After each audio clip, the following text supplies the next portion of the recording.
एक भजन लिखा है और आज हमें जो भजन सुनाएंगे वो समय सार की पहली गाथा मंगलाचरण पर लिखा है, जिस पर हम अभी भजन सुनेंगे। मैं निवेदन करता हूं पंडित जी से वे आकर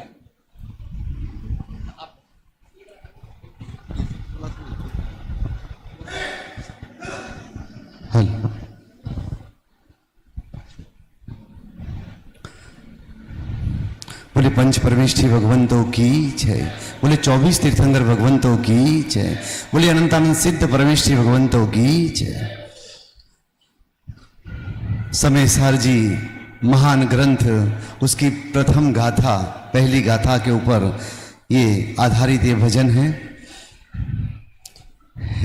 उपादेय तिहुलोक में यह समय सार अति प्यारा, मैं समय सार बन जाऊं, गायक प्रभु लक्ष्य हमारा। मैं समय सार बन जाऊं, गायक प्रभु लक्ष्य हमारा।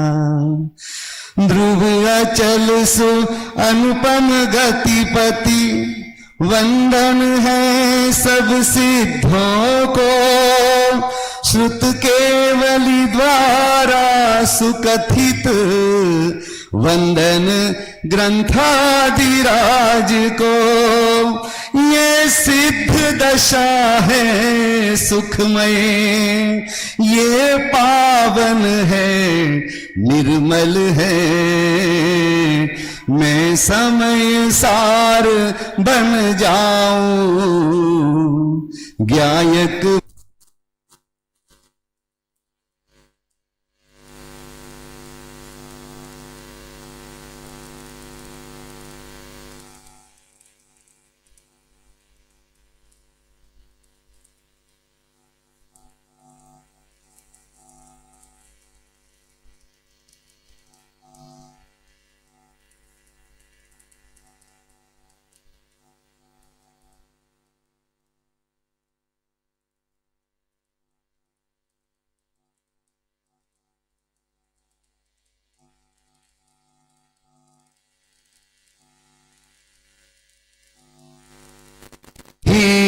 अनुपम है, मैं समय सार बन जाऊं, गायक प्रभु लक्ष्य हमारा।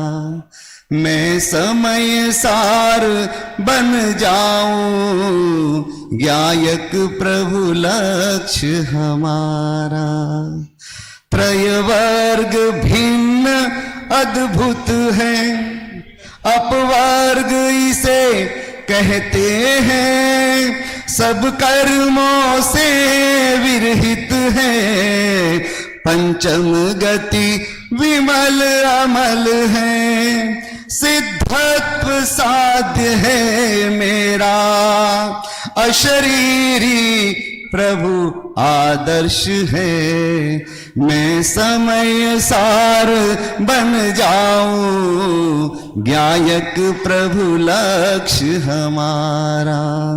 है उपादेय तिहुलोक में यह समय सार अति प्यारा, मैं समय सार बन जाऊं, गायक प्रभु लक्ष्य हमारा, गायक प्रभु लक्ष्य हमारा। बहुत ही मार्मिक भजन अभी हमने यहाँ से सुना। हमारे शिविर का ये दूसरा सत्र, प्रातः हमने उद्घाटन समारोह देखा और अब दोपहरकालीन सत्र में क्या किया जाए, तो उसके लिए हमने एक योजना बनाई कि कुछ नया करते हैं। और प्रवचन तो हम सुबह भी सुनेंगे, शाम को भी सुनेंगे, तो प्रवचनों से अलग कुछ करते हैं। इसलिए समय सार सेमिनार नाम से एक कार्यक्रम हम यहाँ कर रहे हैं। इसमें पूरे समय सार को हम इन 18 दिन में, इतना बड़ा शिविर तो वैसे लगते नहीं है, और ये प्रशिक्षण शिविर में हमें एक इतना बड़ा समय मिलता है, इतने सारे विद्वान मिलते हैं कि हम 18 दिन तक यदि किसी ग्रंथ पर चर्चा करें तो एक पूरे ग्रंथ का स्वाध्याय हम वास्तव में कर सकते हैं और अलग अलग विद्वानों से उसका दृष्टिकोण हम समझ सकते हैं। तो हमने सोचा इस मौके का लाभ उठाया जाए और इस समय सार को समझने का मानस इस बार हमने बनाया है और आगे भी अलग अलग शिविरों में अलग अलग ग्रंथ को हम इसी प्रकार से संगोष्ठियों के माध्यम से समझने का प्रयत्न करेंगे। अभी हमने समय सार का चुनाव किया क्योंकि मुमुक्षु समाज में तो समय सार ही सबको पसंद है, सर्व सहमति से। जैसे बोलते हैं ना कि जैन समाज में तत्वार्थ सूत्र सर्वमान्य है, हिंदुओं में गीता, ऐसे ही मुमुक्षु समाज का यदि कोई ग्रंथ निकालें तो वो समय सार ग्रंथ है। इसलिए इसका प्रारंभ हम समय सार ग्रंथ से यहां कर रहे हैं।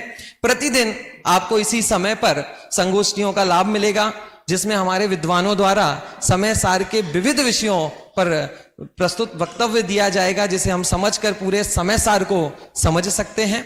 और इस कार्यक्रम को प्रारंभ करूं उसके लिए सर्वप्रथम मैं आज के समारोह की इस संगोष्ठी की अध्यक्षता के लिए आमंत्रित करता हूं ज्ञानदीप पंडित अभय कुमार जी शास्त्री देवलाली को।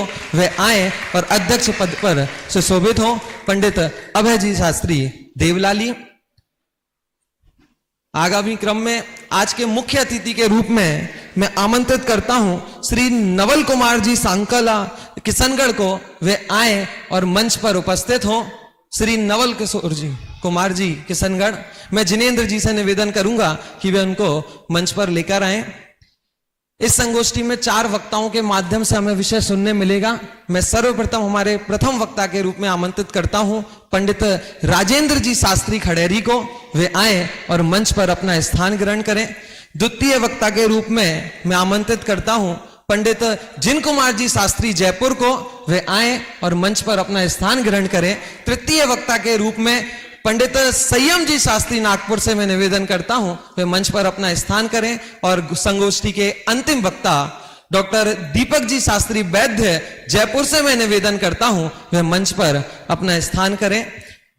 तिलक और माला करके मैं समय को उपयोग पूरा लेना चाहता हूं, इसलिए आपकी करतल ध्वनि के माध्यम से मैं उपस्थित सभी विद्वानों का एक बार में उनका स्वागत करता हूं, उनका अभिनंदन करता हूं। और इस क्रम को आगे बढ़ाते हुए सर्वप्रथम हम संगोष्ठी का शुभारंभ मंगलाचरण से करें, इष्ट देव को याद करके करें। और उस मंगलाचरण यदि हम गुरुदेव के मुख से सुन लें तो इससे अच्छा शुभारंभ और क्या होगा। इसलिए हमने सोचा कि हम जब समय सार पे चर्चा करेंगे तो हर सत्र का मंगलाचरण हम गुरुदेव श्री की वाणी में सुनेंगे। और मैं निवेदन करता हूं कि मंगलाचरण के स्वरूप में गुरुदेव का मांगलिक यहां पर चलाएं।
मैं ही परमात्मा हूँ, एम अनुभव कर मैं ही परमात्मा हूँ। वितराग सर्वज्ञ देवनी त्रिलोकनाथ परमात्मा सौ इंद्रनी उपस्थिति ना समोसनमा लाखों करोड़ों देवनी हाजरी मां भगवान मारी मायो।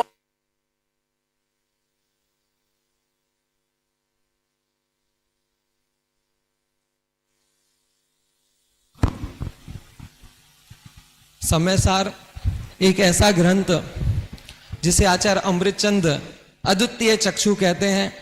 गुरुदेव श्री जिसकी प्रशंसा करते हुए नहीं थकते। आखिर इस समय सार में ऐसा क्या है? इस समय सार ने लोगों को बदला, इस समय सार ने समाज को बदला, इस समय सार ने दृष्टिकोण को बदला, दिशा को बदल दिया। ऐसा क्या था इस समय सार में जो आज हम सब इस समय सार को सुनने के लिए आतुर रहते हैं, जिसने समाज को बदल दिया, एक नई सोच हमको दी। कई लोग इस समय सार से प्रभावित हुए हैं। तो आज हम देखेंगे, आज के हमारे सत्र का जो मुख्य विषय रहेगा वो यही है कि आखिर समय सार में ऐसा क्या है, समय सार की यात्रा कैसी रही, कैसे समय सार यहां तक पहुंचा, इस संबंधित विषय आज हमें सुनने मिलेंगे। और सर्वप्रथम जो विषय हमें सुनने मिलेगा वो है आचार्य कुंद और उनकी आध्यात्मिक क्रांति, जिसको प्रस्तुत करने के लिए मैं आमंत्रित करता हूं पंडित राजेंद्र जी शास्त्री खड़ेरी को। वे आए और विषय को प्रस्तुत करें। पंडित राजेंद्र जी शास्त्री खड़ेरी हमारे अभ्यास कक्षा के अध्यापक हैं, जो कई वर्षों से पूरे इस शिविर में 18 दिन रहकर अभ्यास कक्षाओं को पढ़ाते हैं, तत्व ज्ञान के क्षेत्र में महत्वपूर्ण योगदान दे रहे हैं और हमेशा तत्व प्रचार के लिए तैयार रहते हैं। आप कभी भी उनसे कुछ भी कहें, तत्व प्रचार के कोई किसी भी काम को कहें, वे मना नहीं करते हैं और उनकी सहज स्वीकृति हमें प्राप्त हुई। मैं उनसे निवेदन करता हूं वे आए और विषय को प्रस्तुत करें।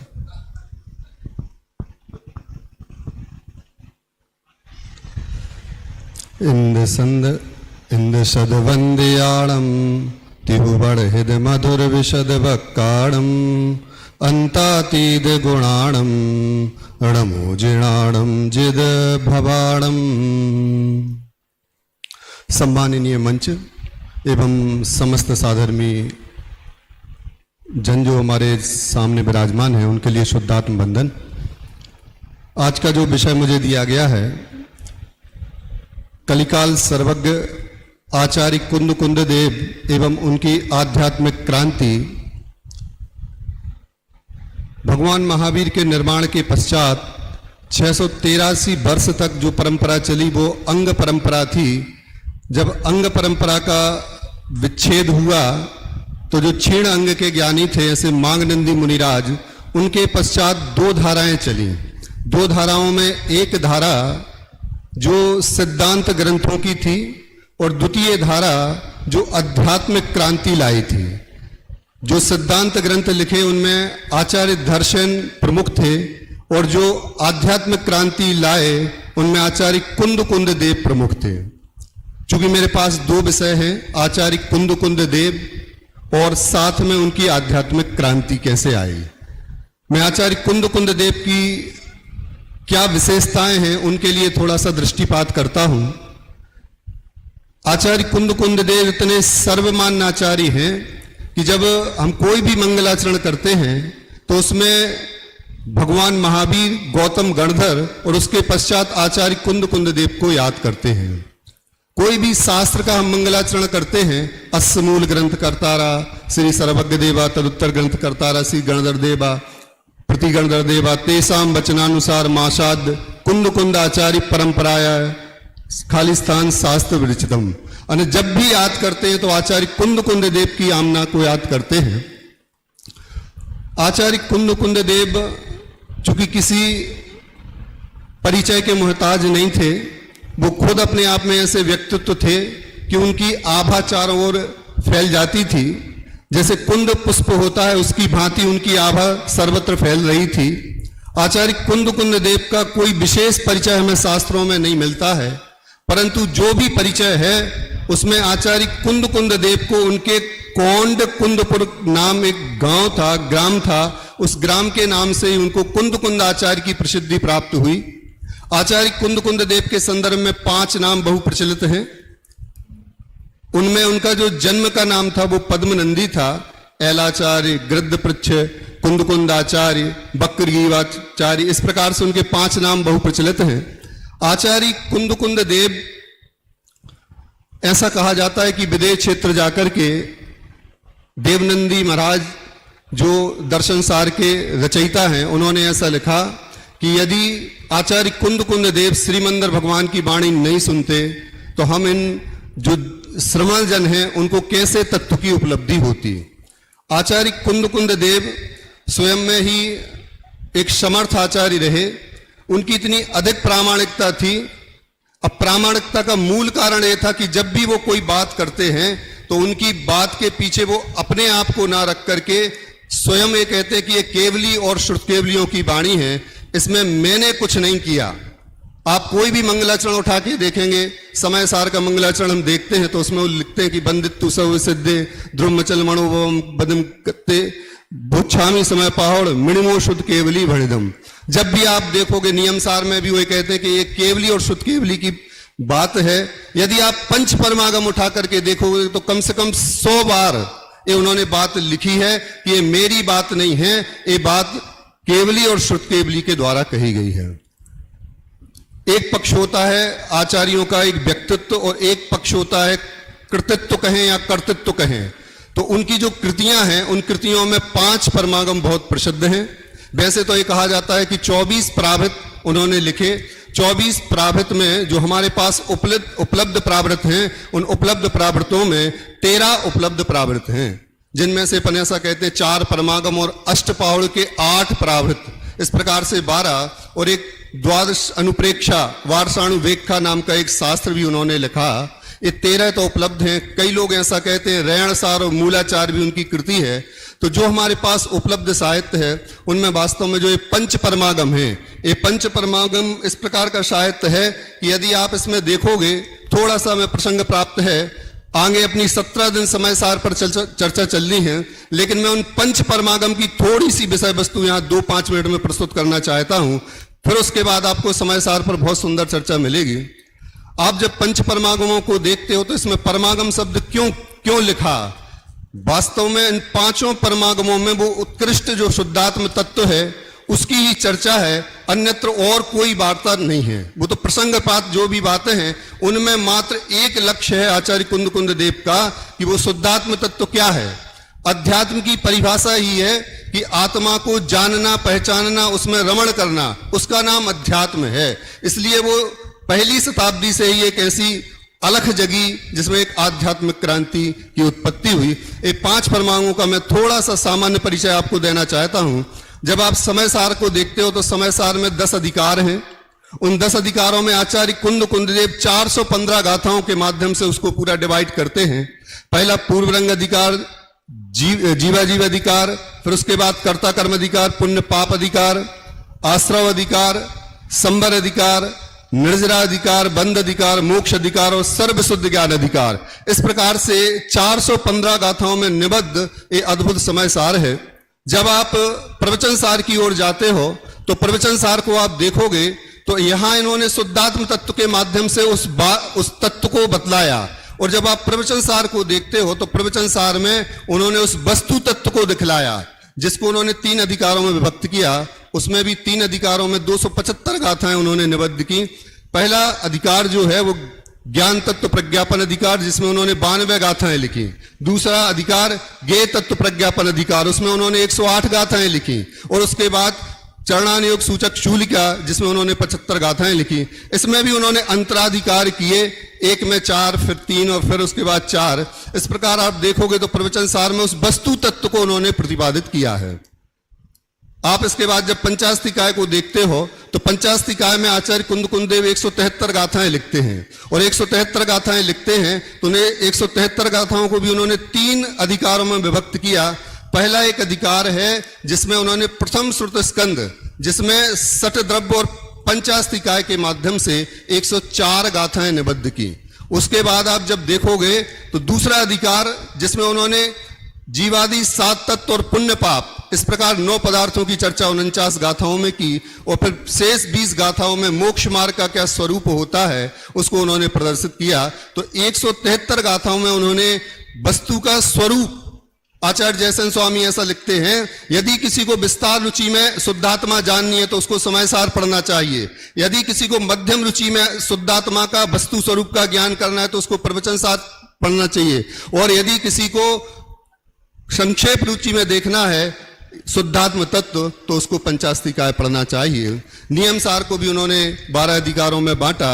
और अष्टपाहुड़ तो अपने आप में 8 ग्रंथ हैं। 8 ग्रंथों के माध्यम से देखिए, जब आप समय सार को देखो और नियम सार को देखो तो आचार्य कुंद देव वहां पर उस शुद्धात्म तत्व के प्रतिपादक दिखाई देते हैं। जब आप प्रवचन सार और पंचास्तिकाय देखोगे तो वहां पर वो वस्तु तत्व वस्तु तत्व क्या है उसको वहां प्रतिपादक दिखाई देते हैं। और जब आप अष्टपावड़ को देखोगे तो उनका एक प्रशासक रूप, एक आचार्यत्व कैसा होता है वो आपको वहां पर दिखाई देगा। अब मेरा बस 2 मिनट में अपनी बात समाप्त करता हूं। अब उनकी आध्यात्मिक क्रांति के से तात्पर्य क्या है? जब कोई चीज लीक से हट करके आती है तो एक क्रांति लाती है। जब ये परिपाटी चल रही थी, आचार्य धरसेन स्वामी, पुष्पदंत भूतबली, इनके द्वारा सिद्धांत ग्रंथ लिखे जा रहे थे। वहां पर कर्म सिद्धांत, गुणस्थान, स्वर्ग नरकादिक, इनके माध्यम से बात की जा रही थी। तो उससे हट करके उन्होंने एकमात्र शुद्धात्म तत्व को लक्ष्य बनाया और पूरा समय सार उसके लिए समर्पित किया। समय सार में वास्तव में जो उन्होंने बात रखी, आप कोई भी गाथा उठा करके देखोगे, आचार्य कुंद देव तीसरी गाथा में जब ये प्रारंभ करते हैं कि जो एकत्व विभक्त आत्मा है वो संपूर्ण लोक में सुंदर है और मैं उस शुद्धात्मा को ही कथन करूंगा, तो फिर वो पुनः 5वीं गाथा में प्रतिज्ञा करते हैं, तमेयत व्यक्तम दाह्यम अपनो सभी हवेण, मैं उस शुद्धात्म तत्व को मैं दिखाऊंगा। फिर आगे जाते हैं तो फिर 13वीं गाथा में, 14वीं गाथा, 15वीं गाथा, यहां पर उस शुद्धात्म तत्व को बतलाते हैं। 38वीं गाथा में अयम को खलु शुद्धो, इस प्रकार से 73वीं गाथा। आप पूरा समय सार यदि उठा करके देखते हो तो आपको उसमें एकमात्र शुद्धात्म तत्व ही लक्ष्यभूत पदार्थ है। इसलिए पूज्य गुरुदेव श्री उस पर इतने रीझे और उन्होंने कहा कि वास्तव में तो अशरीरी होने का मार्ग है। समय हमारे पास बहुत अल्प है। मैं एक वृंदावन दास जी की एक पंक्ति बोल करके अपनी बात को विराम देता हूं। हुए ना होंगे मुनिंद कुंद कुंद से, वास्तव में ऐसे अद्भुत व्यक्तित्व, उनको किसी के परिचय की आवश्यकता नहीं है, वो अपने आप में ही ऐसे समर्थ आचार्य थे। ऐसे आचार्य कुंद कुंद देव को पुनः नमन करते हुए मैं अपनी बात को विराम देता हूं। ओम नमः सिद्धेश्वर। बहुत बहुत धन्यवाद पंडित राजेंद्र जी शास्त्री खड़ेरी को। उन्होंने आचार्य कुंद और उनकी आध्यात्मिक क्रांति से हमें परिचित कराया। वास्तव में क्रांति सुनते हैं ऐसा लगता है कोई युद्ध हुआ होगा, कोई आंदोलन बैठे होंगे। वास्तव में ये क्रांति लेखनी से हुई है और अध्यात्म की क्रांति ये हुई है। समय सार लिखे तो 2000 वर्ष हो गए, लेकिन उसके 1000 साल बाद कुछ एक आचार्य ऐसे हुए जिनका इस समय सार के प्रचार प्रसार में अद्वितीय योगदान रहा। तो हमारा अगला वक्तव्य, अगला विषय भी इसी से संबंधित है। समय सार उन्नयन के अद्वितीय स्तंभ आध्यात्मिक संत आचार्य अमृत चंद्र देव, जिस विषय को प्रस्तुत करने के लिए मैं आमंत्रित करता हूं पंडित जिन कुमार जी शास्त्री जयपुर से। पंडित जिन कुमार जी शास्त्री हमारे जयपुर में संचालित होने वाले महाविद्यालय के उप प्राचार्य हैं और रत्नकंड श्रावकाचार्य का अध्ययन वे वहां पर कराते हैं। एक बहुत ही अच्छे विद्वान हैं और तमिलनाडु से, चेन्नई से ये हैं, लेकिन जब आप इनका वक्तव्य सुनेंगे तो आपको पता नहीं चलेगा कि ये हिंदी भाषी है या अहिंदी भाषी। इतनी अच्छी इनकी शैली और इतना साहित्य इनका इतना अच्छा है, आप सुनेंगे कुछ तो वो लोग भी देख के समझ जाए।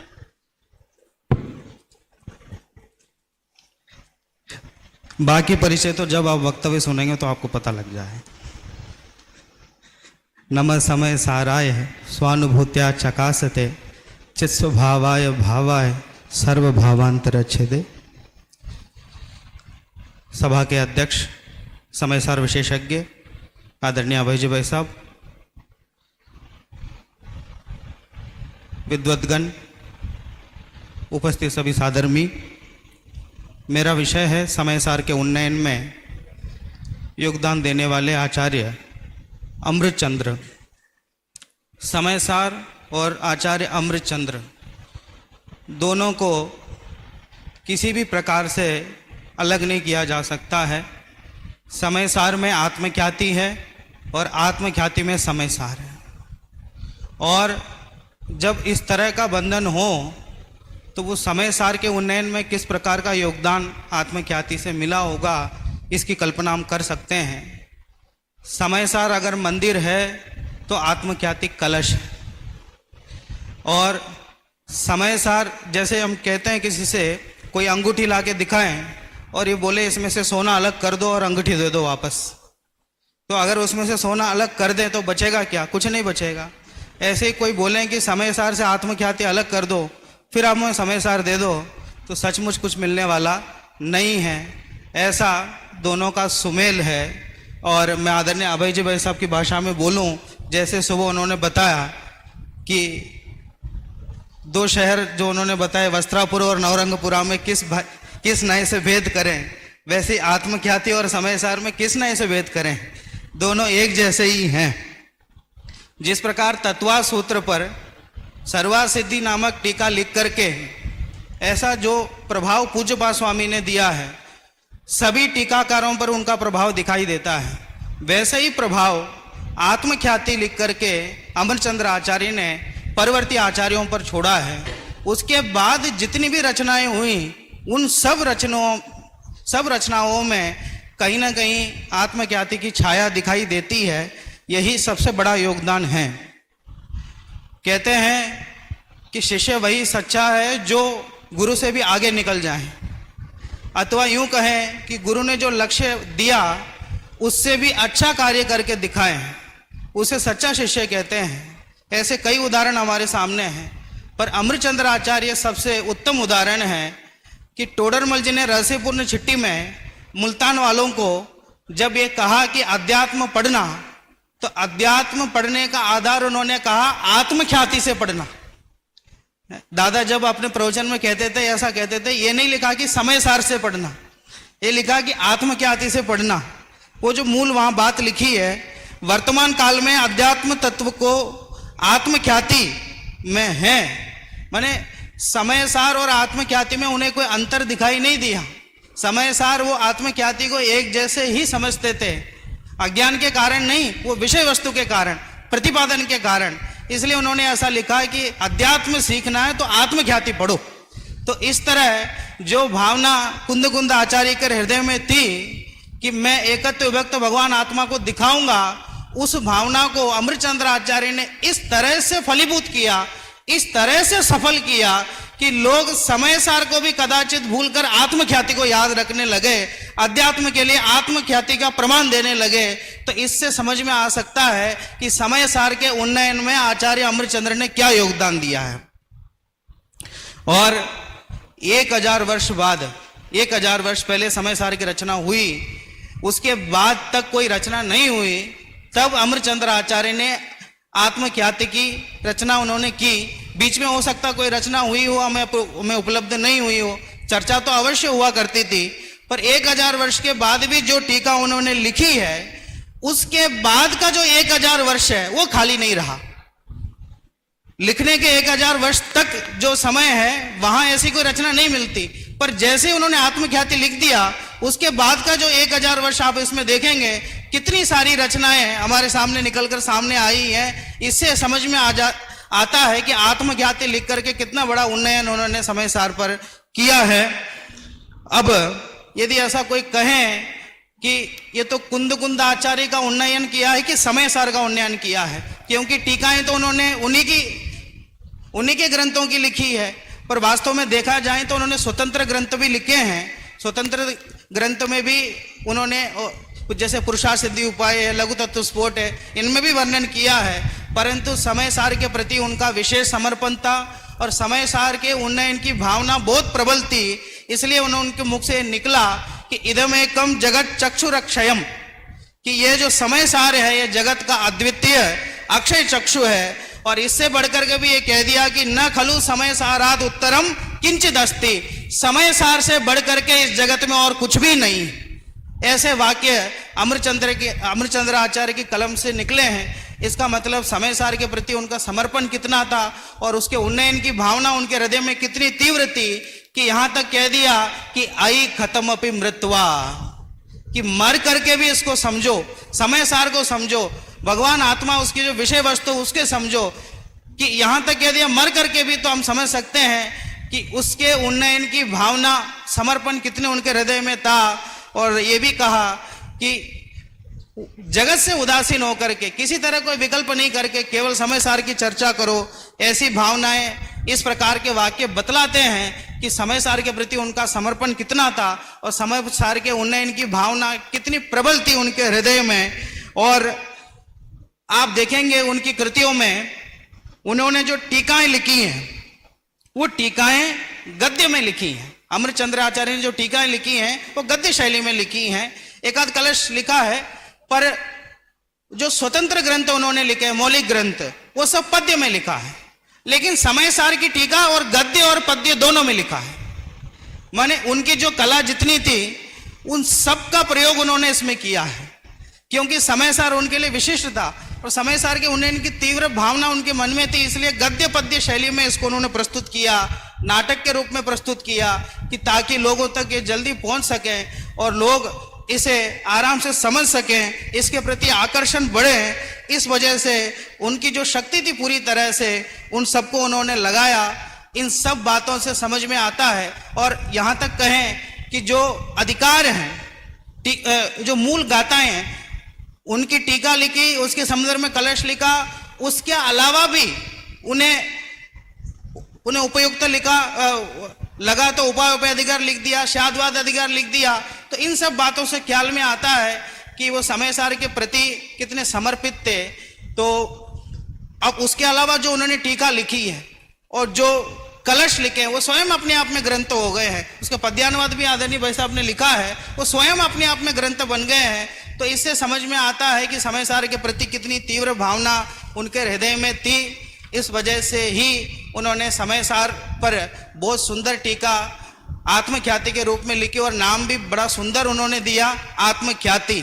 और अंत में अपने लिए भी एक विशेषण दे दिया समय सार के अंत में कि स्वरूप गुप्त आचार्य अमृतचंद्र। स्वरूप गुप्त, जो अपने स्वरूप में ही गुप्त है, ऐसे आचार्य अमृतचंद्र की और कोई भावना नहीं थी। बस यही भावना थी कि समय सार और समय सार की विषय वस्तु जन जन तक पहुंचे और हम सब उसको सरलता से समझें और भी कवि लेखक सब इस पर अपनी लेखनी चलाएं। इसलिए उन्होंने अपनी पूरी योग्यता, पूरी शक्ति का उपयोग करते हुए इसका भरपूर प्रतिपादन किया है और आज उसका परिणाम हम देख रहे हैं कि आत्मख्याति जैसे अद्वितीय रचना हम सबके सामने है। इसलिए मैं कहता हूँ समय सार के उन्नयन में अद्वितीय स्तंभ के रूप में आचार्य अमृतचंद्र उभरे हैं। ओम नमः सिद्धे। बहुत बहुत धन्यवाद पंडित जिन कुमार जी शास्त्री को, जिन्होंने समय सार के उन्नयन में आचार्य अमृतचंद्र देव का क्या योगदान है इससे हम सभी को अवगत कराया।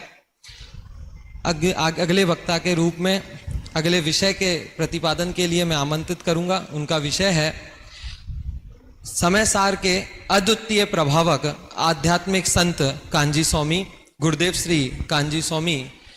इस विषय को प्रस्तुत करने के लिए मैं आमंत्रित करता हूं पंडित संयम जी शास्त्री नागपुर को। पंडित संयम जी शास्त्री जैन दर्शन के, न्याय के, इतिहास के, साहित्य के, अध्यात्म के सभी विषयों के गहन अध्येता हैं और इनकी सबसे बड़ी विशेषता यह है कि इनका गहन अध्ययन तो किया है, इसको जन सामान्य तक पहुंचाने की एक अलौकिक कला, एक रोचक वक्तव्य शैली भी इनके पास है। उसके बारे में कहूंगा नहीं, वो मैं आपको दिखाऊंगा और उनकी वक्तव्य शैली कैसी है इस बात को देखने के लिए मैं उनको आमंत्रित करता हूं, वे आए और अपना विषय प्रस्तुत करें। पंडित संयम जी शास्त्री नागपुर, जिनका विषय है समय सार के अद्वितीय प्रभावक आध्यात्मिक सत्पुरुष श्री कांजी स्वामी।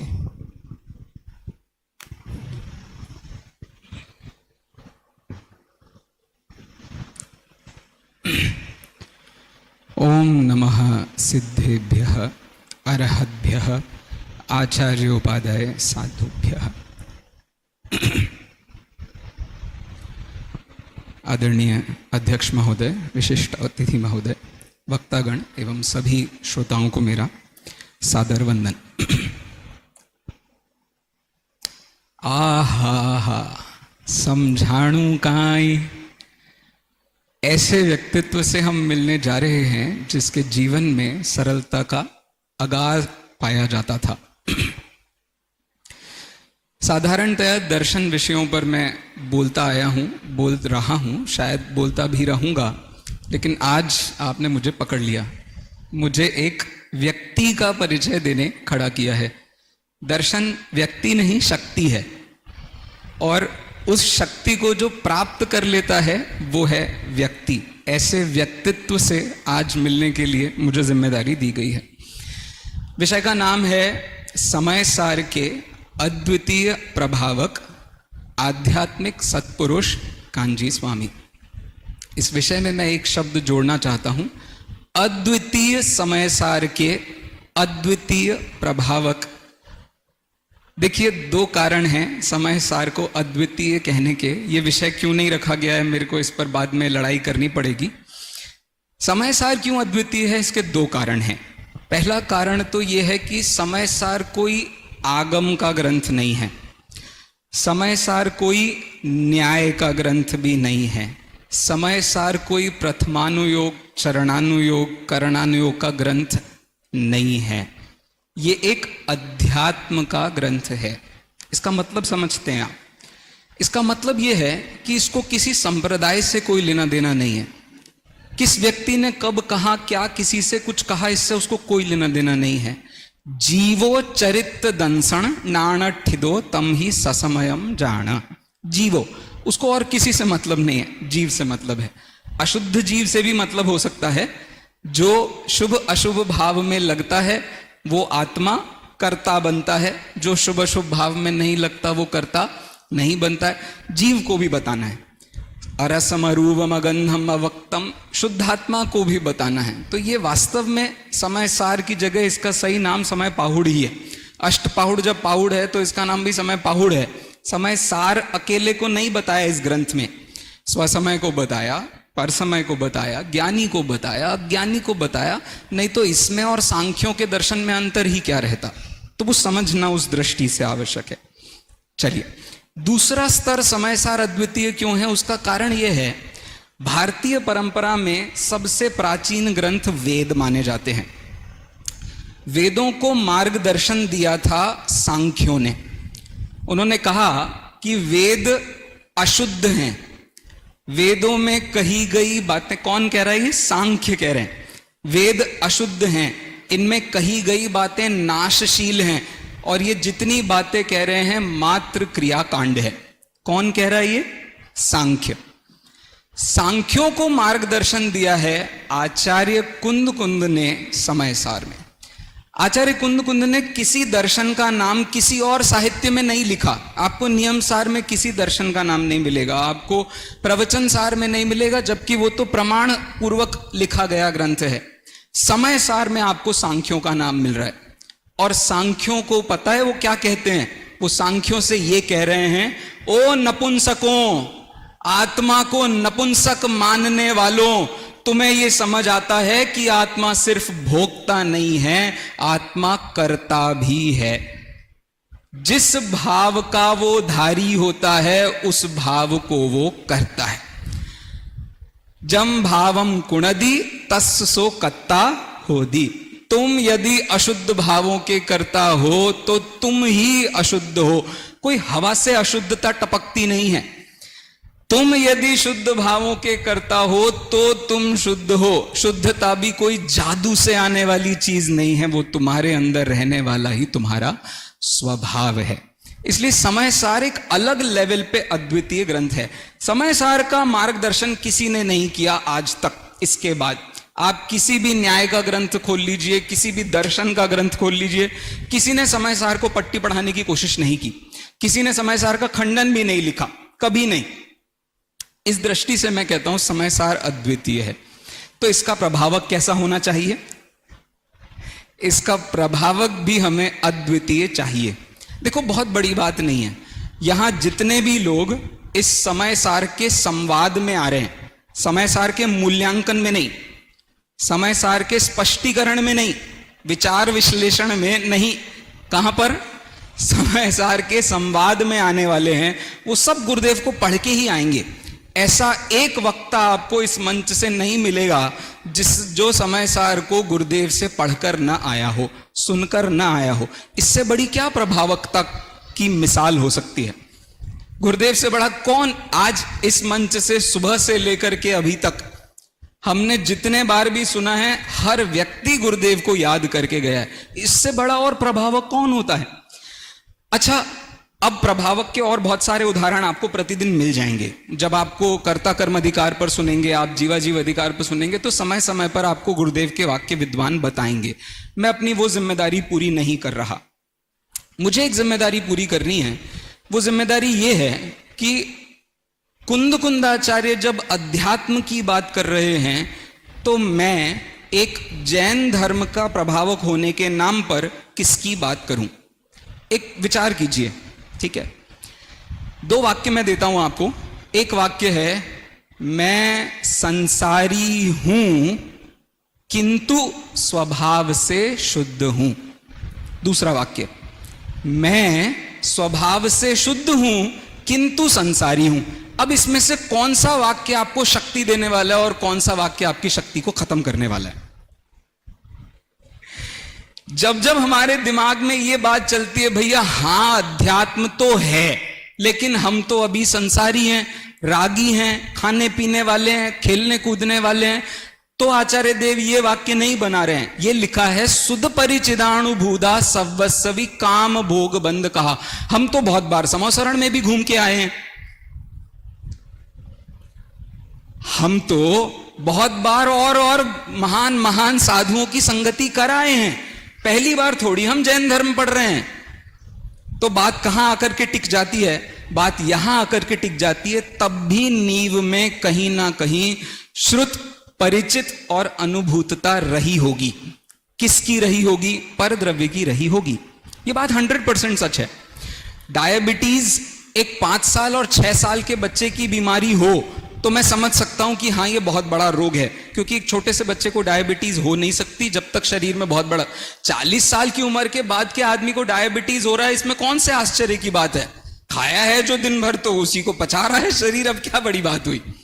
कहने का आशय वहां तक ले जाने के लिए है कि जब तक हमको वो सत्व नहीं समझ में आया तब तक बात नहीं समझ में आएगी। मैंने 10 मिनट का अलार्म लगा रखा है, आप बैठ जाइए। अच्छा, अब ये संत नहीं है, इन्होंने विषय में संत शब्द नहीं लिखा, सत्पुरुष शब्द लिखा है। बड़ी बात है, बहुत बड़ी बात है। आपको पता है भारत देश के इतिहास में किस आदमी को सत्पुरुष कहा जाता है? ऑब्वियसली कांची स्वामी के अलावा और किस व्यक्ति को हम सत्पुरुष के नाम से जानते हैं? राम। राम को महाभारत में अनेक स्थानों पर सत्पुरुष के नाम से याद किया है। सत्पुरुष का मतलब समझते हैं आप? सत्पुरुष का मतलब जिस आदमी को आज तक किसी ने बुरा ना कहा हो। क्या बोला? आज तक जिस आदमी को किसी ने बुरा ना कहा हो। कहा हो पर आपको लगेगा नहीं, गुरुदेव पर तो बहुत लोग बुरी बुरी बातें कहते हैं। माना हो। कोई गुरुदेव को बुरा आदमी नहीं मान सकता। अरे जंगल जैसे सोनगढ़ में रहने वाले व्यक्ति को कौन बुरा मानेगा? जो केवल आपको हूं परमात्मा छू ऐसे संबोधन करता है, इस आदमी को कौन बुरा मानेगा? कोई बुरा नहीं मान सकता, कोई गलत मान ही नहीं सकता। तो बात कहां आकर के टिक जाती है? सत्पुरुष एक सामाजिक दृष्टि से भी वो उतने ही सत्पुरुष थे जितने कि वे आध्यात्मिक दृष्टि से सत्पुरुष थे। चलिए, अब गुरुदेव बने कैसे होंगे? मात्र इतने से विषय पर मुझे थोड़ी सी आपसे बात करनी है। आदरणीय भाई साहब से आज सुबह ही बात हो रही थी, तो उन्होंने कहा गुरुदेव ने वो टॉप, अच्छा सॉरी, दादा का वाक्य था, गुरुदेव ने टॉप भी देखा है और बॉटम भी देखा है। हाँ, आप प्लीज इन वर्ड्स के आज के मीनिंग्स मत यूज कीजिएगा। टॉप देखा है मतलब उन्होंने साधु वाला चरित्र भी देखा है। उन्होंने पूरी दुनिया में यह भी देखा है कि एक व्यक्ति की संतता क्या होती है। मतलब पानी चरणामृत में धोकर पिए, ऐसा भी उन्होंने दिन देखे हैं। और ऐसे भी दिन उन्होंने देखे हैं, मुझे फर्क नहीं पड़ता, कोई मुझे खाने को भी दे दे। देखें हमने ये दिन। हम हमेशा वो नमक वाले पहाड़ पे रहने वाली चींटी के जैसे हैं, अपने मुंह में नमक लेके घूम रहे हैं। माँ बाप तो है ना, घर वाले तो है ना कोई तो है ना कहीं कुछ ना कुछ तो है ना, शरीर तो है ना, एक्सरसाइज तो है ना कुछ तो है, जीवन चल जाएगा ना। ये मैं हूं ही नहीं तो इसके साथ मेरा जीवन चलेगा कैसे? ये वहां तक का सत्व है। अंतिम बात का समापन करते हुए, यदि आपको गुरुदेव बनना हो, गुरुदेव के प्रभावक चरित्र तक पहुंचना हो, तो 2 चीजों का विचार अत्यंत आवश्यक है। पहला ये कि गुरुदेव को समझें कैसे, गुरुदेव ने क्या क्या समझा, और दूसरा ये कि गुरुदेव ने क्या क्या जिया। अंतिम वाक्य कह के अपनी बात को समाप्त करता हूं। जैन दर्शन ऐसा वस्तु तत्व का दर्शन है जिसमें समझना कुछ भी कठिन नहीं है। ये हम इतने घंटों लगा रहे हैं, इतने घंटों अपना समय लगा रहे हैं। आप ये सारे अपने लाइफ के जितनों की जितनी उम्र हो गई है, इन सब उम्र में से केवल और केवल 6 महीने निकाल लीजिए। कितने? अमृतचंद्राचार्य ने इतने ही मांगे थे आपसे। 6 महीने निकाल लीजिए और दर्शन पढ़िए, जैन दर्शन पढ़िए। कुछ भी कठिन नहीं होगा। हमारे इतने सारे विद्वान बैठे हैं, सीनियर्स बैठे हैं, जूनियर्स बैठे हैं। आप किसी के पास भी चले जाइए, किसी भी एक व्यक्ति के पास। जैन दर्शन समझना कठिन नहीं है, कठिन तो है उसे जीकर दिखाना। गुरुदेव ने जीकर दिखाया था, इसीलिए वे अद्वितीय प्रवक्ता हैं, थे और रहेंगे।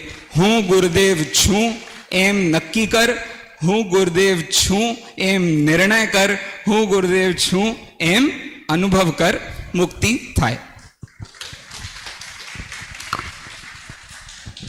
बहुत बहुत धन्यवाद पंडित संयम जी शास्त्री नागपुर को, जिन्होंने बहुत सुंदरता के साथ अपने विषय को प्रस्तुत किया।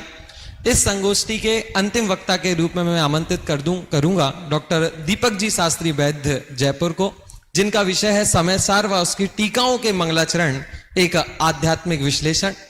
डॉक्टर दीपक जी शास्त्री चारों अनुयोगों के विशेषज्ञ विद्वान हैं। प्रथमानुयोग की कई कथाएं वे सुनाते हैं। कर्णानुयोग के गौमटसार आदि ग्रंथों का अध्यापन वे महाविद्यालय के विद्यार्थियों को कराते हैं। और चरणानुयोग की कई कृतियां उनकी प्रकाशित हैं। और वैद्य तो हैं ही, तो लौकिक और अलौकिक दोनों चरणानुयोग के वे जानकार हैं।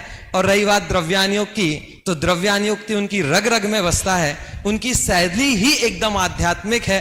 मैं उनसे निवेदन करता हूं कि वह आए और अपना विषय प्रस्तुत करें। डॉक्टर दीपक जी शास्त्री वैद्य।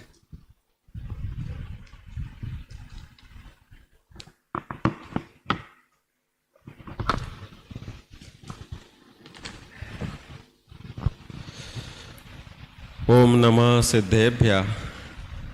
मंगलाचरणों के ऊपर ही मुझे बोलना है। टीकाकारों ने बहुत सारे मंगलाचरण किए हैं। मैं तो ये कहना चाहता हूँ कि द्वितीय श्रुत स्कंध के गुणधराचार्य के बाद की परंपरा में जो कुंद आचार्य देव हुए, उसके बाद तो एक सहज ही अध्यात्म का जोर सभी ग्रंथों में सहज ही प्रकट हो गया। हमारा ऐसा जैन शासन का कोई भी ग्रंथ नहीं है, चारों अनुयोगों में कोई भी ग्रंथ ऐसा नहीं है कि जिसमें इस समय सार को ऊर्ध्व नहीं रखा गया हो, क्योंकि कल्याण एकमात्र समय सार के अभ्यास से, उसमें ही अपनापन करने से होना है। तो प्रत्येक ग्रंथ ही समय सार की टीका है।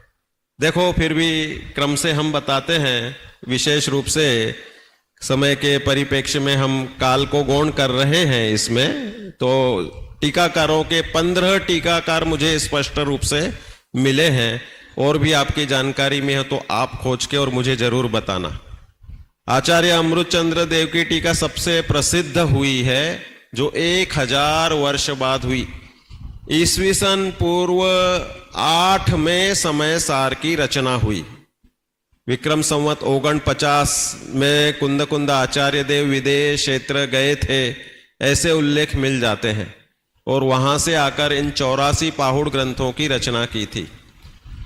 तो 1000 साल बाद कुंद आचार्य की टीका सशक्त इतनी प्रबल हुई कि हमें वह टीका प्राचीनतम दिखती है, कुंद आचार्य अमृतचंद्र देव की आत्मख्याति। उसके बाद प्रभाचंद्र आचार्य देव की समयसार प्रकाश नाम की टीका है।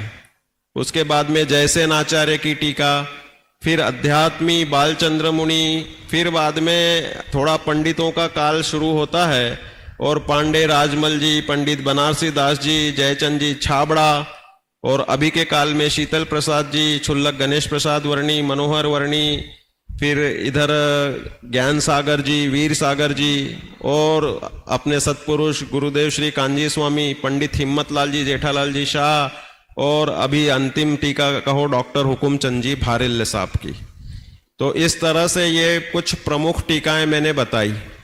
इनके मंगलाचरण के संबंध में हम देखते हैं तो एक ही थीम है। कौन सी थीम है? कि नमः समय साराय स्वानुभूत्या चकासते चित स्वभावाय भावाय सर्वभावांतरच्छिदे। ये सब की सब टीकाएं चूंकि समय सार की हैं, तो उसमें शुद्धात्मा को मुख्य रूप से नमस्कार किया गया है। और फिर बाद में लक्ष्य बिंदु कौन है? शुद्धात्मा का कोई प्रतिबिंब है तो वह सिद्धात्मा है, तो उन सिद्धों को भी नमस्कार किया गया है। तो देखो कुछ कुछ हम टीकाएं देखते हैं, तो जैसे आचार्य देव ने वीतरागम जिनम नत्वा, इन्होंने भी जिनेन्द्र भगवान को नमस्कार, वीतराग शब्द पहले दे दिया, ज्ञानानंदैक संपदम, फिर ज्ञानानंदैक को याद किया। पूरा में मंगलाचरण नहीं बोल रहा हूं। प्रभाचंद्र आचार्य भी सिद्ध भगवंतों को याद करते हैं और फिर शुद्धात्मा को याद करते हैं। मंगलाचरण में दो ही थीम है, शुद्धात्मा को निरंतर याद करेंगे और सिद्धात्मा बनने की, प्रकट होने की भावना। पर्याय में नमस्कार करना है तो सिद्धों को, और स्वभाव में जमना रमना जरूरी है, इसलिए शुद्धात्मा को बारंबार नमस्कार किया है। शब्द ब्रह्म परम ब्रह्म के वाचक वाच्य नियोग, जैसे ये अपने जयचंद जी छाबड़ा साहब का, निज स्वरूप को परम रस जामे भरियो अपार, बंदो परमानंदमय समय सार अविकार। लो साहब शुद्धात्मा को नमस्कार। मंगलाचरण में हम जनरली ट्रेंड देखते हैं कि कहीं पर वीर भगवान को नमस्कार करते हैं, क्योंकि वर्तमान शासन नायक वे ही है, तो इस रूप से कोई तीर्थंकरों को नमस्कार करता है, लेकिन उसमें भी अभिप्राय वह शुद्धात्मा गर्भित ही होता है। देखो मैं गोमट सार का मंगलाचरण बताता हूं, जीव कांड का। सिद्धम शुद्धम पणम्य जिणिंद वर्णेमि चंदमकलंकम। अब लो साहब गोमट सार के मंगलाचरण में सिद्ध और शुद्ध, सिद्धम शुद्धम पणम्य, इनको नमस्कार करके इस प्रारंभ करें तो सिद्ध भगवान पर्याय की अपेक्षा और शुद्ध स्वभाव वह मुख्य किया है। गोमट सार के हर प्रकरण के अंत में अशुद्ध जीव तत्व के विविध अवस्थाओं का वर्णन करके शुद्ध जीव को याद किया गया है और सिद्धों को बार बार प्रस्तुत किया गया है। अब ये आगे के बीच में हम और ग्रंथों को देखते हैं। कुंद आचार्य के परवर्ती आचार्यों में योगिंदु देव हुए हैं, और योगिंदु देव तो सीधा सीधा समय सार की ही टीका लिखते, लेकिन उन्होंने नाम अपना योगसार दे दिया है। आत्मा परमात्मा, परमात्मा ही आत्मा, यह जान कर है योगी जन, कोई विकल्प करो नहीं। वो तो शुद्धात्मा शुद्धात्मा ही बार बार याद करते हैं। लीन सम सुख जीव बारंबार ध्याते आत्मा, और सब कर्म क्षय कर शीघ्र पावे परम पद परमात्मा। आत्मा परमात्मा, बस कहने का तात्पर्य है कि ग्रंथों के नाम कुछ भी हो, लेकिन हर ग्रंथ समय सार की टीका योग्य हो जाता है, क्योंकि वह दृष्टि का विषय है। हम तुम सब कौन हैं? आपसे कोई पूछा जाए कि यह समय नामक तत्व जीव तत्व है, और इस समय नामक तत्व के इसमें समय सार वह शुद्धात्म दृष्टि का विषय है। बिना दृष्टि के विषय को जाने या निरूपण किए बिना क्या ग्रंथ का या किसी भी प्रकार का जीवन हो सकता है, वर्णन हो सकता है? नहीं। इसलिए तो दादा ने पूजन में ही लिख दिया कि हम गा रहे हैं समय सार सब शुद्धात्मा, मैं हूं स्वभाव से समय सार, जीवन हो जावे समय सार। हम तुम सब समय सार ही समय सार है सब। इस तरह से देखा जाए तो हर ग्रंथ, हर जिनवाणी की लाइन, हर वाक्य वह समय सार की ही टीका है, क्योंकि वह समय सार ही हमारा दृष्टि का ध्येय और अपने आश्रय का केंद्रीभूत तत्व है। तो इस तरह से विषय तो बहुत सारे हैं, अनेकों मंगलाचरण देखते जाओ।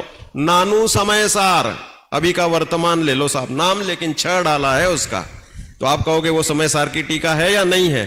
कह रहे हैं शुद्धात्मा का खूब वर्णन है। मंगलाचरण ही क्या दे दिया? 3 भुवन में सार, वीतराग विज्ञानता। वीतराग विज्ञानता क्या है? वीतराग विज्ञानता शुद्धात्मा के आश्रय से प्रकट होने वाली दशा का वर्णन है। इस तरह से अध्यात्म के आलोक में जितने भी ग्रंथ हैं वे नियम से सब समय सार की टीका में समाहित हो जाते हैं। इसलिए जो इधर अभी इन्होंने हो समय सार हूं मैं, ऐसा नक्की करो, निर्णय करो और अनुभव करो, तो नियम से हम भी समय सारमय होकर सुखी हो जाएंगे। ओम नमः सिद्धेभ्यः।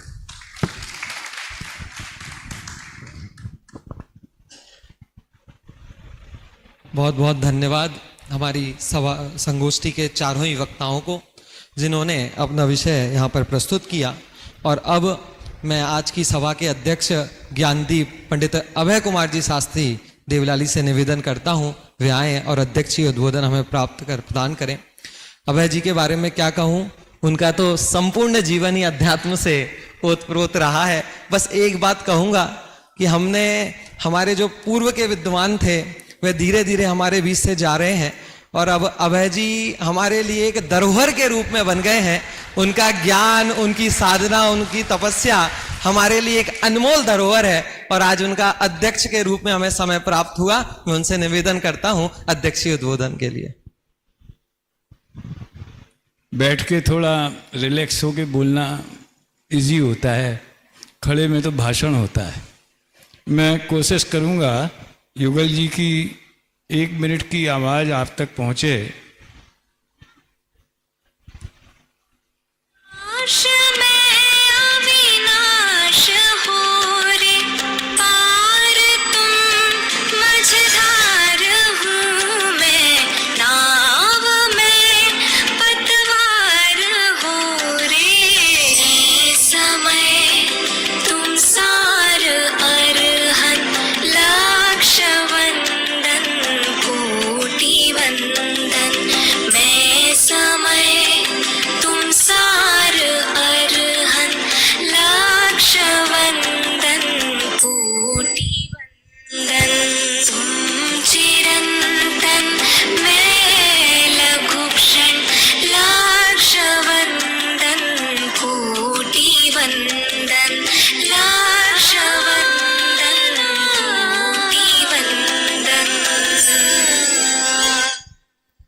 ये रचना बाबू युगल जी की है जिसमें अरहत वंदना है और अपने को पर्याय दृष्टि से देखा है और भगवान को भी पर्याय दृष्टि से देखा है। लेकिन भगवान की पर्याय दृष्टि में द्रव्य उछल पड़ा, उसका सारा वैभव उनकी पर्याय में प्रकट हो गया। इसलिए उन्होंने कहा मैं समय तुम सार अरहन। विचारणीय बात है। मेरा तो सुझाव है कि यहाँ ऐसे जो भी कार्यक्रम हो तो अपन मंगलाचरण में ये 4.5 मिनट की रचना को भी अवश्य स्थान देवें समय सार संवाद में और भी कभी। खैर, कहाँ गए भैया संचालक? कितनी देर है? 10 मिनट में, 9:30 मिनट में मुझे बता देना। मुझे प्रतिदिन सुबह के समय जो स्वाध्याय आपके बीच में करना है उसमें समय सार के आधार पर ही चर्चा करना है और उसका जो पूर्व रंग है 1 से 38 गाथाएं तक क्रमशः उनका विकास कैसे हुआ, उसकी टीका में क्या आया, इस पर चर्चा करना है। आज अभी फिलहाल तो समय सार और गुरुदेव इनका रिश्ता क्या था इस पर अगर अपन विचार करें तो गुरुदेव श्री के कर कमलों में आज से 104 वर्ष पहले जब समय सार ग्रंथ आया तो आप सबको पता है गुरुदेव श्री के श्रीमुख से ये आवाज निकली, सेठ आ तो अशरीरी थवानु शास्त्र छे। मैं सोचता हूँ गुरुदेव ने ये 2, 5, 10 मिनट में कितना पढ़ लिया होगा, क्या देख लिया होगा उन्होंने कि जिसके कारण उन्हें ये उद्गार उनके हृदय से निकले। उन्होंने, मेरी कल्पना है ये वाला समय सार तो था नहीं, वो तो गुटका टाइप का होगा, गुटका दिया था या श्रीमद् राजचंद्र जी के द्वारा जो छपा है परम सुर प्रभावक मंडल से, शायद वो कॉपी थी। जो भी हो, जब उनने पन्ने पलटे होंगे और उन्हें 6वीं गाथा पर उनकी नजर पड़ी होगी, तो उन्होंने कहा कि जो 13 वर्षों से, 13 वर्ष नहीं 8 वर्ष, दीक्षा लेने के 8 वर्ष बाद उन्हें समय सार मिला, तो जिस चीज के लिए वो तरस रहे थे वो चीज उन्हें 6वीं गाथा में मिल गई। जो प्रमत्त नहीं है, अप्रमत्त नहीं है, ज्ञायक एक भाव है। ये बात सुनकर या पढ़कर मानो उन्हें एक करंट जैसा लगा हो। उस वैज्ञानिक की जो अपन कथा सुनते हैं, जो बिना कपड़ों के ही बाजार में भाग गया, यूरेका यूरेका यूरेका, मिल गया मिल गया मिल गया, ऐसी वृत्ति हो गई। इस तरह गुरुदेव को उनका लक्ष्य 6वीं गाथा में मिल गया जिसकी वो तलाश में थे। उसके बाद 19 बार उन्होंने सभा में उसके व्याख्यान किए, और अगर वो 5 वर्ष तक और हमारे बीच में रहते तो 21 बार भी हो जाते। कोई उनने टारगेट तो बनाया नहीं था। उनका ये लक्ष्य था कि सारा जीवन जब तक ये वाणी अवरुद्ध न होवे तब तक मैं समय सार पे ही प्रवचन करूं। हमारे आज के शास्त्री भाइयों से मैं कहना चाहता हूं, वो गुरुदेव की इस वृत्ति का गहराई से अध्ययन क्यों नहीं करें कि उन्हें ऐसे क्या चीज दिखी। पर्सनली तो उन्होंने धवला जी भी पढ़ा, गोमट सार भी पढ़ा, अन्य अनुयोग भी पढ़े, चरणान योग पढ़ा, 37 ग्रंथों पर उनके प्रवचन हैं ऐसा कहा जाता है। तो लेकिन सभा में मुख्य प्रवचन जो है वो हमेशा समय सार ही रहा। 2 समय व्याख्यान होते थे, तो दूसरा समय जो है विद्यार्थियों के लिए पाठ्यक्रम की चीज है, सभा की चीज नहीं है।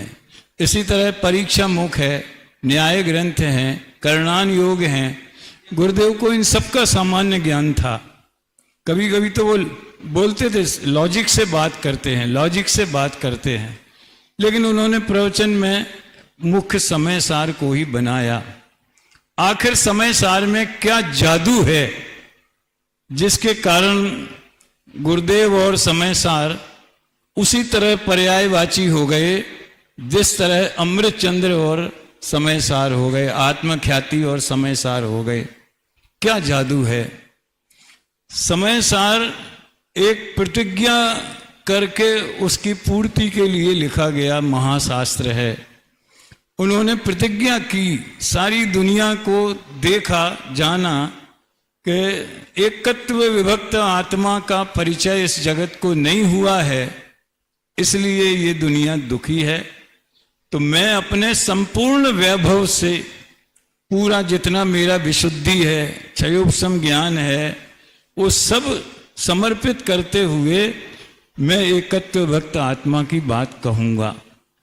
आप अन्य ग्रंथों से तुलना करें तो व्यवहार का वर्णन करके फिर उसे अभूतार्थ कहना, जैसे 29 भावों की चर्चा आई तो उन्होंने कहा ये सब व्यवहार से जीव के कहे जाते हैं, वास्तव में तो जीव एक चैतन्य मात्र है। क्या ये शैली नहीं, ये परमार्थ भूत आत्मा को बताने वाला महासत्य अन्य किसी परमागम में, अनुयोग की बात नहीं करता मैं, अन्य किसी परमागम में उपलब्ध है। प्रवचन सार का प्रारंभ सामायिक चारित्र से हुआ। ओ संपयामी सम्मम जत्तो डिम्बाण संपत्ति, और सामायिक के फल में शुद्धोपयोग, शुद्धोपयोग के फल में केवल ज्ञान, फिर केवल ज्ञान का विषय ज्ञान गीत, गीत तत्व प्रज्ञापन, वो केवल ज्ञान का विषय। और उसके बाद में सामायिक में क्योंकि जीव हमेशा रह नहीं सकता, इसलिए छेदोपस्थापना चारित्र के रूप में चरणान योग चोलिका आई। नियम सार का प्रारंभ रत्नत्रय से हुआ, शुद्ध पर्याय से, भगवान आत्मा से नहीं हुआ। नियम सार को तो जो समय सार की बराबरी पे लाके अगर खड़ा किया है तो वो पद्म प्रभ मलधारी देव, वो जो टीकाकार हैं, उन्होंने जो उसमें अध्यात्म की लहरें उछली हैं, तो वो हमें नियमसार और समयसार एक जैसे मालूम पड़ते हैं टीका के हिसाब से।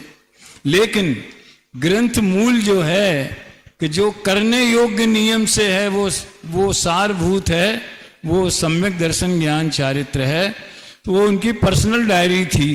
वो पर्सनल डायरी में उन्होंने सब जो भी उनके लाइफ में था, परमार्थ, प्रतिक्रमण, प्रत्याख्यान, आलोचना, भक्ति, उन सब का जो निश्चय पक्ष है, आध्यात्मिक पक्ष है, उसको उन्होंने रखा। पंचास्तिकाय आप सब जानते हैं, वो तो मैं तो कहता हूँ पहले पंचास्तिकाय पढ़ना चाहिए, फिर प्रवचन सार पढ़ना चाहिए, फिर समय सार पढ़ना चाहिए। उसमें उन्होंने 6 द्रव्य, 7 तत्व, मोक्ष मार्ग, प्रकाशक इत्यादि का वर्णन किया। अष्टपाहुड़ का आपको बताया ही है, ज़्यादा मैं लंबी चर्चा नहीं करूँगा, बस केवल इतना कहना चाहता हूँ कि संक्षेप में अगर आपसे कोई अपरिचित व्यक्ति भी पूछे कि समय सार में है क्या, तो आप 3 बिंदु बताइए। समय सार में एकत्व विभक्त आत्मा का वर्णन है, एकत्व विभक्त आत्मा को जानने वाले ज्ञानियों का वर्णन है, और उसी आत्मा को नहीं जानने वाले अज्ञानियों का वर्णन है।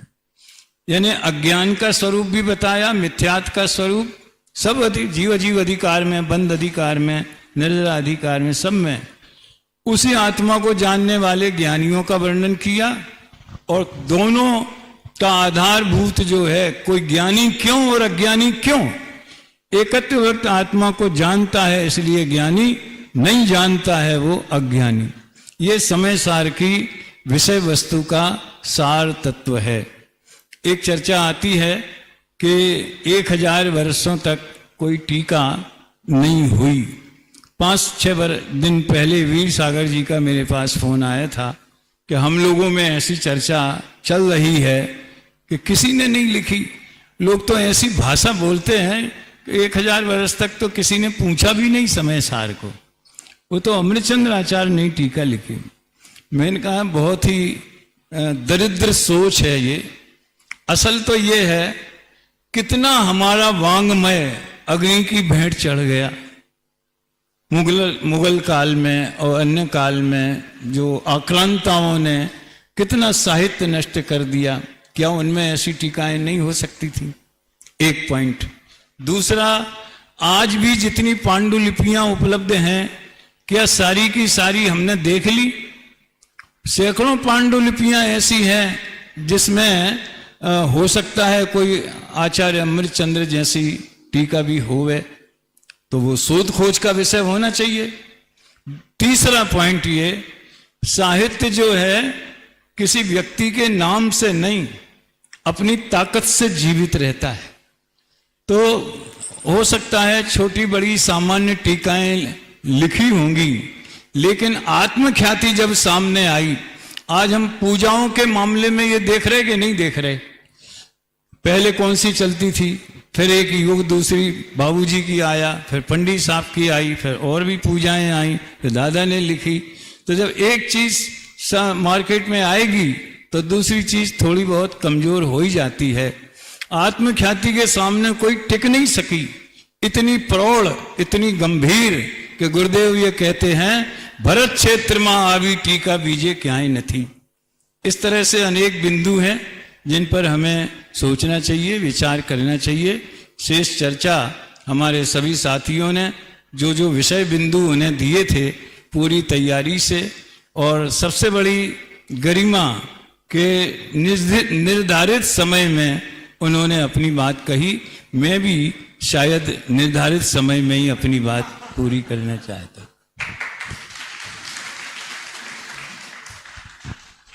समय सार की चर्चा भी समय पर ही सुशोभित होती है। समय सार का सार अभी हम सब विद्वानों के माध्यम से और इस समाज के, हमारे मुमुक्षु समाज के सिरमौर विद्वान पंडित अभय जी शास्त्री की अध्यक्षता में ये सभा हमने सुनी। एक बार जोरदार तालियों के माध्यम से हम सभी विद्वानों का, सभी अतिथियों का और हमारे संचालक महोदय का, अध्यक्ष महोदय का पुनः पुनः धन्यवाद ज्ञापित करते हैं। 4 पंक्तियां बस दादा ने जो लिखी हैं आपको सुनाता हूं। अपने में एकत्व और पर से विभक्तता, इसको कहते हैं एकत्व विभक्त आत्मा। यह एकत्व विभक्त आत्मा समय सार में समझाया है कुंद कुंद आचार्य देव ने, समझाया है कुंद कुंद आचार्य देव ने। सचमुच यह जीव अनादि काल से संसार में भ्रमण कर रहा है और भ्रमण का एकमात्र कारण है अपने स्वरूप को भूलना, और वो स्वरूप को भूलना 4 गलतियां हो रही हैं।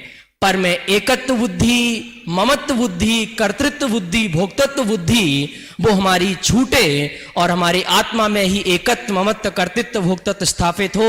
ऐसी मंगलमयी चर्चा हम सब ने सुनी और आदरणीय भाई साहब ने घोषणा की है कि शिविर के दौरान जो मुख्य प्रवचन होगा आदरणीय भाई साहब का, उसके दौरान भी आप सबको ग्रंथादिराज समय सार की चर्चा ही सुनने मिलेगी।